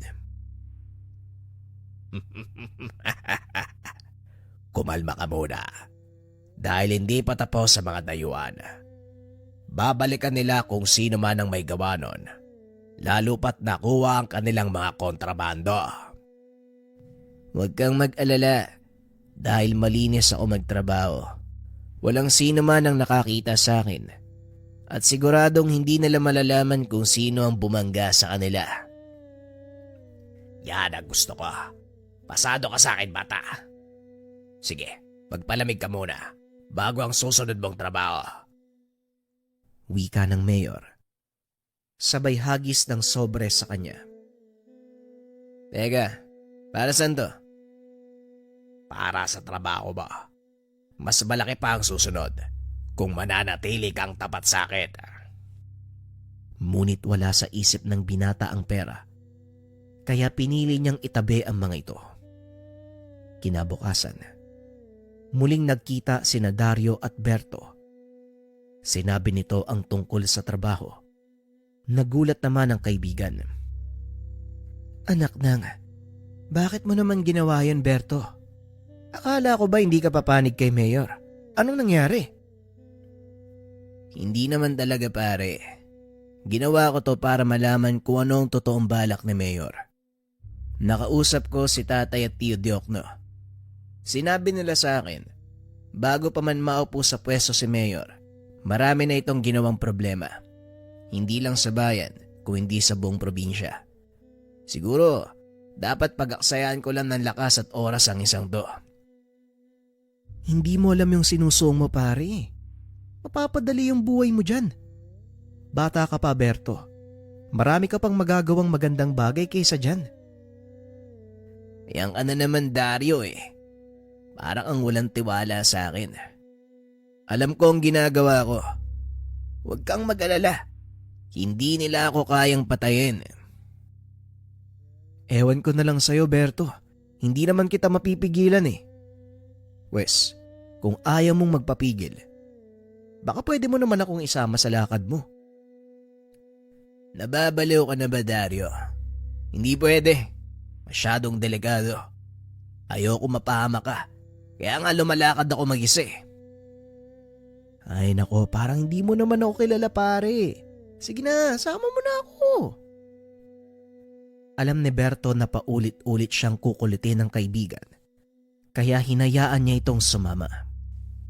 O sige na nga. Basta, huwag ka lang haharang sa dadaanan ko. Yun Sige pare, walang problema. Ano ba ang susunod mong lakad? Yung mga sindikato sa palengke na nangongolekta ng tong sa mga nagtitinda. Sila ang susunod kong lalakarin. Nawawala ng dilehensya si Mayor dahil sa kanila. Matapos ang pag-uusap, kagad nang nagpaalam si Berto. Kinabukasan maaga itong nagpunta sa palengke upang asikasuhin ang sunod ay pinapagawa ng Mayor. Hindi pa man tumatagal ang binata sa lugar, kagad niyang nakita ang ilan sa mga ito. Kilala ni Berto ang grupo dahil maging siya, ilang beses nang nakabangga ang mga ito. Nagsimula ng mangolekta ang pangkat. Nilapitan ng binata ang isa sa kanila na itago na lang natin sa pangalang Boyong. Aba, tignan mo nga naman. Ang aga mo yatang sisirain yung araw ko, Berto. Anong ginagawa mo dito? Talagang matutuluyang masira ang araw mo kung hindi nyo ititigil ang ginagawa nyo dito. Biglang tumawa ng malakas si Boyong. Tinawag ang ilan sa mga kasama. Pinipigilan mo kami. Bakit? Ano ba sa tingin mo magagawa mo? Mag-isa ka lang. Huwag mo sabihin, inaanak ka ng hepe. Samantalang si Dario naman, nakaabang lang sa sulok. Iniintay ang susunod na mangyayari. Hindi ako maasa kahit kanino. Nakita mo bang may kasama ako? Wala naman Kaya ko kayong pabagsakin. Alam mo na yan, Boyong. Kaya kung ako sa'yo, itigil nyo na ang ginagawa nyo para maiwasan na natin ang mas malala pang eksena. Biglang nag-init ang ulo ni Boyong. Naglabas ito ng baril. Itinutok sa sentido ng binata at muling nagsalita. Sa palagay mo, sasantuin ka ng bala ko? Sige, ngayon ka magangas. Isa-isang bumunot ng baril ang mga kasama ni Boyong. Nang makita ng mga tao ang kaguluhan, dali-daling nagtakbuhan ang mga ito palabas ng palengke. Nang makita ni Berto na ligtas na ang lugar, dito siya nagsimulang magsalita. Sa tingin mo, Tatalab ang mga bala nyo sa akin. Habang nakangiti ng nakakaloko. di tignan natin. Sabay kalabit ng gatilyo. Napapaling lang si Berto. Laking gulat ng kalaban dahil hindi nga tumalab ang bala sa ulo nito. Aray ko, masakit niya na. Walang yang to. Sabay hawak sa batok ni Buyong. Walang tigil na inumpog sa posteng gawa sa tubo. Pinagbabaril siya ng ilan pa sa mga kasama nito, ngunit wala pa ring epekto. Tila tumatalbog lang ang bala sa katawan ni Berto, kaya nagpasya ang mga ito na umalis na ng lugar. Sa kasamaang palad, hindi na nila nagawa pang makalayo. Dahil bigla namang lumitaw si Dario sa kanilang harapan, pinagpapalo ang mga ito ng dalang tubo. Ilang sandali pa narinig na ni Berto ang sirena ng pulisya. Kagad na itong niyaya ni Dario dahil paniguradong masisermonan na naman ito ng kanyang ama sa oras na mahuli. Sibat na tayo pare. Delikado kapag nadampot ka na naman. Kumalma ka nga Dario. Palagi kang natatarante, kaya ayaw kitang kasama. Parang nakalimutan mo yata, si Mayor ang nag-utos sa akin. Napailing na lang si Dario. Ilang minuto pa ang nakalipas ay tuluyan ng dumating ang mga kapulisan sa pangunguna ng hepe. Sinasabi ko na nga ba eh. Ikaw na naman ang may pakanan nito eh. Nakakagigil na kasi ang ugali nila, Ninong. Mantakin mo, araw-araw silang nangongolekta ng tong sa mga nagtitinda. At kapag hindi nakapagbayad, tinatakot nila. Sinisira ang paninda. Hindi ko na masikmura ang ganong kaganapan. Alam ko, Berto. Pero kahit kami walang magawa eh.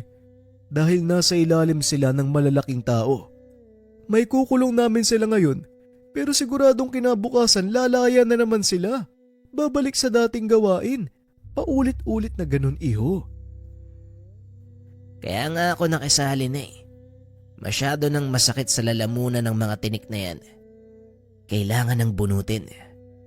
Isa pa, Ninong. Utos to ni Mayor. Nanlaki ang mga mata ng hepe dahil hindi nito akalaing nagtatrabaho na ang inaanak sa Mayor. Nagtatrabaho ka kay Mayor? Alam mo ba ang gulong pinasok mong bata ka? Sa oras na dumikit ka sa taong yan, wala nang labasan, hindi ka na makakabitaw. Alam ko yun, Nong. Kaya nga uubusin ko sila mula sa loob. Sa ngayon, pinapatunayan ko pa ang sarili ko sa kanya para makuha ang tiwala ng taong yon. At sa oras na magawa ko, uumpisan ko siyang kainin. Napailing na lang ang hepe sa sinabi ng binata. At para mas malinawan, pinaliwanag ni Berto ang naging dahilan. Sinabi ng binatang si Mang Jokto mismo ang nagbigay ng impormasyon na si Mayor ang pangunahing dahilan ng mga krimen sa kanilang bayan. Alam din ni Berto, napakawala nito ang mga pumatay sa kanyang ina. Kung totoo yung mga sinasabi mo, mag-iingat ka. Dahil hindi sa lahat ng oras pwede ko makialam. Sige na, umalis ka na dito. Ito ang naging dahilan para mas lalo pang maging tunog ang pangalan ng binata. Kinatakutan nito ng parehong malalaki at maliliit na sindikato. Naging mapayapa ang bayan dahil sa presensya ni Berto, na labis namang kinatuwa ng Mayor. Hindi akalain ng binata ang susunod na ipapagawa sa kanya ng Mayor. Ipatumba ang hepe ng kapulisan. May ipapagawa ko sa iyo, Berto. At alam kong magiging madali lang ito para sa iyo. Masyado nang nangihimasok ang kapulisan sa operasyon ko sa Barrio Santa Ana. Hindi naman siguro lihim sa iyo na naroon ang paggawaan ko ng pinagbabawal na gamot. Gusto kong itumba mo ang hepe. Nanlaki ang mga mata ni Berto nang marinig ang sinabi nito. Itumba ang hepe. Sigurado ka ba, Mayor? Malaking gulo yan kapag nagkataon. Pasensya na, Pero hindi ko gagawin ang sinasabi mo. Ang ibig sabihin ba nito, bibiguin mo ko? Bakit? Natatakot ka ba? Hindi naman sa natatakot, Mayor. Pero malaking tao si Hepe. At kapwa natin alam, kilala siya sa bayan. Alam din ng mga taong ikaw ang pinakamatindi niyang kalaban. Kaya walang ibang pag-iinala ng mga taga rito kung hindi ikaw.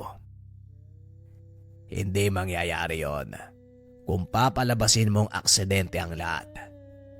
Wala namang problema kung hindi mo tatanggapin ang trabaho. Ipapagawa ko na lang kay Kulas. Mabuti pa nga, Mayor. Ayoko lang din na maging dahilan ng problema niyo.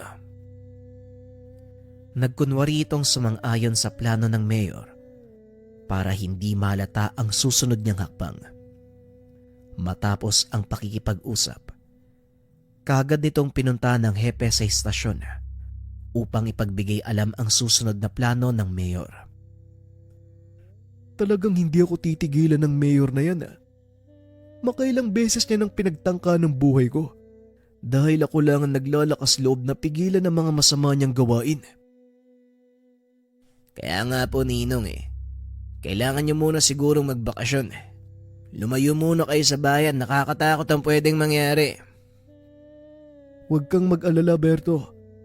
Sa pagkakataong ito, makikinig ako sa'yo. Kinagabihan sinundan ng binata ang hepe pauwi. Ngunit hindi ito nagpalata. Wala rin siyang alam kung kailan sasalakay si Kulas, kaya hindi nilubayan ng binata ang hepe. Salitan silang nagbabantay ni Dario. Halos 1 linggo din nilang ginawa ang pagmamatyag, ngunit wala namang nangyayari. Hanggang isang araw, kasalukuyang may isinasagawang programa sa plaza. Naroon ang hepe bilang panauhing pandangal. Nakamasid sa hindi kalayuan ang binata. Namataan nito si Kulas na umaaligid sa mismong sasakyan ng hepe. Dario, huwag mong aalisan ng tingin sa hepe. May pupunta lang ako. Dali-daling pinuntahan ni Berto si Kulas na noon ay pilit nang binubuksan ang pinto ng sasakyan ng hepe. Laking gulat nito nang bigla siyang hatakin ni Berto palabas ng sasakyan at walang tigil na pinagsusuntok. Dahil sa nangyaring kaguluhan, nakuha ng dalawa ang atensyon ng mga pulis sa paligid. Kaagad silang dinampot. Tignan mo yung ginawa mo. Hindi ko tuloy natapos ang pinapagawa ni Mayor. Ikaw ang mananagot sa oras na malaman niya to. Kapwa silang ikinulong ni Berto. Kalaunan ay pinalaya din ng binata dahil napatunayang totoo ang binitawang salaysay nito.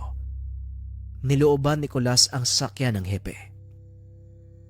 Pasensya na, Kulas. Mukhang mananatili ka dyan ng ilang araw. Huwag kang mag-alala. Ako nang bahalang magsabi kay Mayor ng kapalpakan mo. Matapos makalaya ay kagad nitong kinausap ang hepe. Alam kong lalabas din ng kulungan ng isang yan, Ninong. At ako na ang bahala. Ang mabuti pa, umalis ka na sa bayan. Nako iho, huwag mo na akong alalahanin. Kaya ko ipagtanggol ang sarili ko. At isa pa, nakausap ko na din ang iyong ama at si Diokno. Mamaya lang nandito na mga ngayon. At tupagin mo ang misyon mo. Ako nang bahala sa sarili ko. Kahit papano nabawasan ang pag-aalala ng binata dahil alam nitong tutulong si Mang Diokno at ang kanyang ama. Matinik sa laban ang dalawang ito nung aktibo pa sa serbisyo. Kaya naman tiwala sa Berto na mananatiling ligtas ang hepe. At para maisagawa ng binata ang susunod na plano, inatras ng hepe ang kaso laban kay Kulas. Ilang sandali lang ay nakalaya na din ito na siya namang pinaka-inaabangan ng binata. Nakita ni Berto na naglakad palabas ng presinto si Kulas. Dali-dali niya itong sinundan. Pagdating sa isang bakanting lote, doon niya ito sinunggaban. Laking gulat ni Kulas dahil hindi nito inaasahang susugurin siya ni Berto. Ano sa palagay mong ginagawa mo? Bakit mo ako kinakalaban?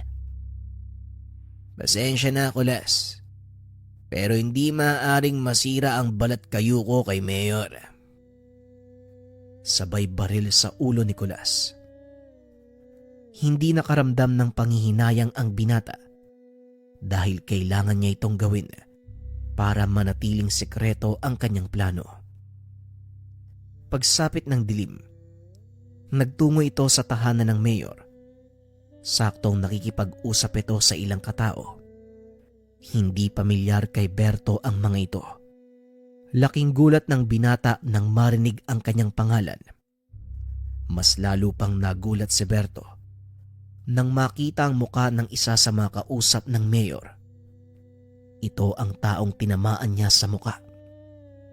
Pasimpleng naupo si Berto sa sulok. Kunwari ay nagbabasa ng diaryo.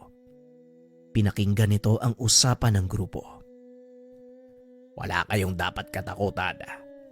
Hawak ko sa legang anak ni Kitong. Anumang sabihin ko ay susundin niya.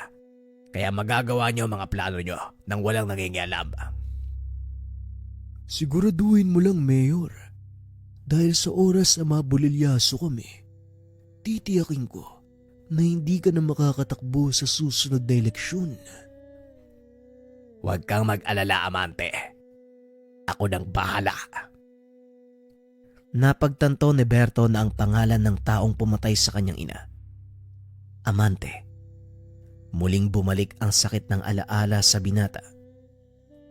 Pilit nitong pinigilan ng sarili. Nag-antay ng tamang pagkakataon si Berto hanggang sa dumating ang araw na magpang-abot sila ng mga taong pumatay sa kanyang ina. Dumating na sa bayan ang mga kaibigan ko. Nagsisimula na ang kanilang negosyo. Salamat sa iyo. Nabawi natin ang mga pwesto ko sa palengke. Ngayon ang magiging trabaho mo. Proteksyonan si Amante at ang pasugalan nila. Teka, hindi ko pa nakikita si Kulas. Ano bang nangyari sa taong yon? Ilang sandali pa ay dumating ang isa sa mga tauhan nito. Laking gulat ng Mayor nang malamang patay na si Kulas. Natagpuan itong nakahandusay sa isang bakanteng lote sa gawing dulo ng bayan. Mukhang nabigo si Kulas Nabubuhay pa din ang lintik na epe. Bakit kasi hindi pa ikaw yung kumilos, Berto? Teka lang, Mayor. Huwag mong isisi sa akin ang kabiguan ng tauhan mo. Kasalanan ko bang hindi pa nawawalan ng bangis ang hepe? Talagang pinapasakit ng hepe na yan ang ulo ko Magiging malaking tinik sa lalamunan ng taong yan.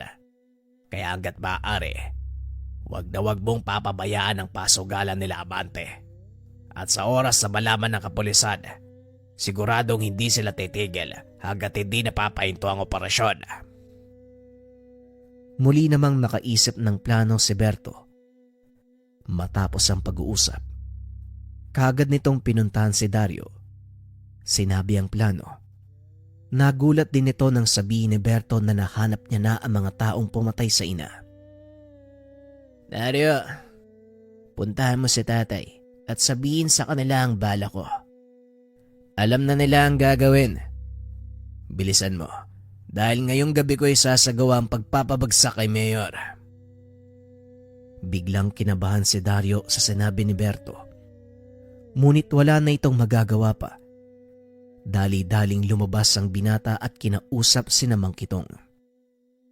Samantalang si Berto naman, pumunta sa pasugalan ni Amante upang siguraduhin naroon ang mga ito.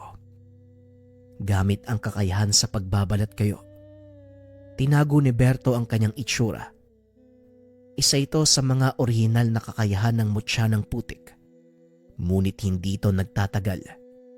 Ilang oras lang. Maaari ding bumalik sa dati ang itsura ng may tangan. Depende sa antas ng kanyang kakayahan.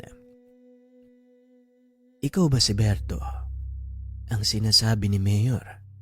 Parang ibang Bertong nakita ko noon. Beno, wala akong pakialam. Hanggat nagagawa mo ang trabaho mo, wala tayong magiging problema. Sabay lakad papasok ng opisina. Hindi naman nagsalita si Berto. Pilit nitong pinipigilan ng galit. Hanggang sa dumating si Mang Diokno. Naupo ito sa isang mesa habang inaantay ang hudyat ni Berto. Kasama din ng mga ito ang kapulisan na nagkukunwaring mga sugarol. Nakaantabay ang mga ito sa sulok kung sakaling magkaroon ng aberya sa operasyon. Saktong kasarapan ng pagsusugal ng mga tao nang biglang ideklara ang raid ng isa sa mga pulis na kasama ni Hepe Arturo. Nagsipagtayuan ng mga tao, kanya-kanyang hanap ng daanan palabas. Samantalang si Berto naman, nakatayo lang sa pinto ng opisina ni Amante. Biglang nagbukas ang pintuan. Lumabas si Amante na may dalang baril. Dali-dali namang hinila ni Berto ang kamay nito at sinandal sa dingding. Anong ginagawa mo? Akala ko ba tauhan ka ni Mayor? Oo, tama ka. Tauhan nga ako ni Mayor. Kaso ang mayor na pinaglilingkuran ko, hindi pa nakakaupo at kasalukuyang hepe ng kapulisan. Traidor ka. Hindi ko akalaing nagpalaki ng ahas si Javier na siya ding lulunok sa kanya ng buo. Wala akong pakialam kay Mayor. Ang totoong pakay ko dito, ikaw. Siguro naman, hindi mo pa nakakalimutan ang ginawa mo sa nanay ko. 5 taon na ang nakakaraan. Sinasabi ko na nga ba, may binabala ka. Matagal na yun, bata. Napagutusan lang din ako. Wala ding ibang nag-utos sa akin kung hindi si Mayor. Pinagpatuloy ni Amante ang kwento. Sinubukan ding pigilan ng kanyang ama ang operasyon ni Mayor nung hindi pa ito nauupo. At dahil naging sakit sa ulo ng Mayor, pinili niyang ipapatay si Mang Kitong. Tauhan lang din ako, bata.